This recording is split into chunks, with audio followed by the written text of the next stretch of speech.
दर्शकवृन्द दुर्गा प्रसाई आफै गाडी चलाएर अगाडि बढ्दै हुनुहुन्छ।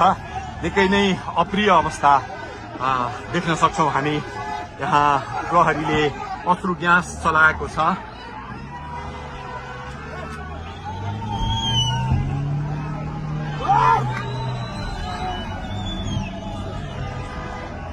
यो तीनकुनेको सडक हो, तीनकुने क्षेत्र हो।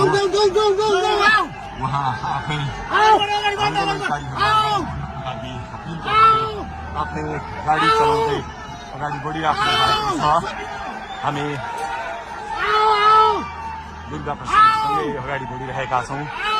यहाँ निकै ठुलो मात्रामा युवाहरूको उपस्थिति देख्न सकिन्छ। ठुलो मात्रामा युवाहरूको उपस्थिति, प्रहरीको बार तोडेर दुर्गा प्रसाई आफै अगाडि बढ्दै हुनुहुन्छ। प्रहरीलाई गाडीले पेलेर दुर्गा प्रसाई अगाडि बढ्दै हुनुहुन्छ। अगाडि बढ्दैछौँ। यहाँ कसैले रोक्न सक्ने अवस्था छैन। दर्शकवृन्द प्रहरीलाई दुर्गा प्रसाई पेलेर अगाडि बढिरहेको भएको छ।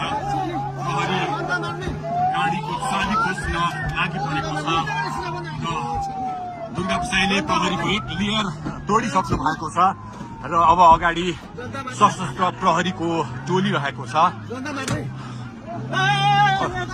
उहाँ अगाडि बढिराख्नु भएको छ। यो गाडीमाथि प्रहरीले अन्धाधुन्दा लाठीचार्ज गरिरहेको छ। तपाईँ देख्न सक्नुहुन्छ दुर्गा प्रसाईको गाडीलाई प्रहरीले रोकिराखेको अवस्था। उहाँले यो प्रहरीका सम्पूर्ण सुरक्षा घेरा तोडेर दुर्गा प्रसाई अगाडि बढ्नु भएको छ र यति बेला तीनकुनेको यो पुलबाट अगाडि बढिसकेको छ। यो दृश्य अगाडिपट्टि